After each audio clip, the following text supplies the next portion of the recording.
Ketua KPU Muhammad Tafifuddin, anggota KPU Yulianto Sudrajat, Idam Holik, Agus Melas, Betty Epsilon Idrus, dan Iva Rosita bersama Sekretaris Jenderal KPU Bernard Dermawan Sutrisno membuka rapat kerja perencanaan program, kegiatan, dan anggaran KPU tahun 2025 di Kupang, Rabu 15 Januari 2025. Dalam sambutannya, Afif menyampaikan bahwa sebagai lembaga yang mempunyai jajaran sampai tingkat bawah, diperlukan tata laksana dan tata kelola yang perlu penyesuaian. Tata laksana, tata kelola itu pasti adjustment, penyesuaian, itu kata kuncinya. Nah, maka pertemuan ini menurut saya adalah bagaimana kita membuat arahan basis konsep menuju arahan basis praksisnya nanti. Apa yang bisa kita lakukan, adjustmentnya seperti apa, dan seterusnya. Selanjutnya, Derajat juga menekankan kegiatan ini sebagai pijakan awal untuk dapat menyusun seluruh rangkaian kegiatan selama 1 tahun. Pada kesempatan itu juga dilakukan penandatanganan perjanjian kinerja tahun 2025 dan Fakta Integritas yang dilakukan oleh jajaran pejabat eselon 1 dan 2 Sekjen KPU. Di hari selanjutnya, kegiatan diisi dengan pengarahan oleh masing-masing ketua divisi yang dipimpin oleh Ketua KPU Muhammad Tafifuddin.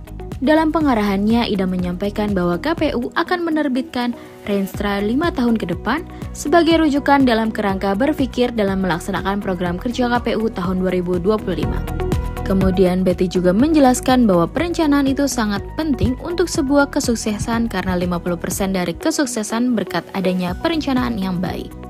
Sedangkan Iva berpesan agar setiap kegiatan harus tetap dimulai dari perencanaan yang sesuai prinsip-prinsip dalam penyelenggaraan pemilu. Sementara itu, Melas juga menekankan terkait pendidikan pemilih dan partisipasi masyarakat yang sebenarnya menjadi bagian fase kedua dari sisi perencanaan. Tahun 2025 sekarang ini fokusnya pada pendokumentasian dan proses pembelajaran. Terakhir, menurut Derajat, KPU harus mampu mengefektifkan kegiatan sehingga semua program tahun 2025 yang dirancang ini secara realitas dan optimis dapat dilaksanakan dengan baik. Di sela kegiatan rapat ini, KPU juga melaksanakan perayaan Natal tahun 2024 bersama keluarga KPU. Afif menyampaikan bahwa di sela kegiatan KPU dalam merencanakan kerja-kerja KPU di tahun 2025, dilaksanakan juga perayaan Natal dan doa bersama dengan maksud mengawali semua dengan hal-hal baik. Lanjut Afif, dalam dimensi kehidupan di dunia ini akan selalu ada titik pemersatu dan titik pemecah belah. Maka dengan keberagaman yang ada di Indonesia ini tidak harus diseragamkan, melainkan diharmonisasikan. Perayaan Natal ini bertema, marilah sekarang kita pergi ke Bethlehem. Lukas 2 ayat 15 dengan tema mari bergandengan tangan, tebarkan kasih dan damai untuk terus merajut persatuan dalam keberagaman. Sebelumnya juga dilakukan ibadah bersama yang dihadiri anggota KPU Agus Melas bersama jajaran Sekretariat Jenderal KPU.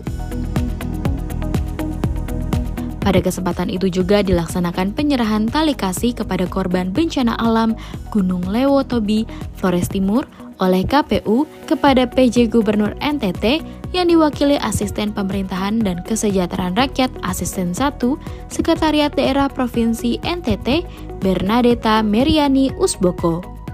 Turut hadir jajaran pejabat eselon 1 dan 2 Sekjen KPU, Ketua dan anggota KPU Provinsi, Kabupaten atau Kota di NTT, Ketua Bawaslu Provinsi NTT, Ketua Majelis Sinode GMIT PDT Samuel Benyamin Pandi, Uskup Agung Kupang NTT diwakili Pastor Paroki Santa Familia Sikumana Stasi Haukoto, Romo Yakobus Selonga, Ketua DPRD serta Forkopimda.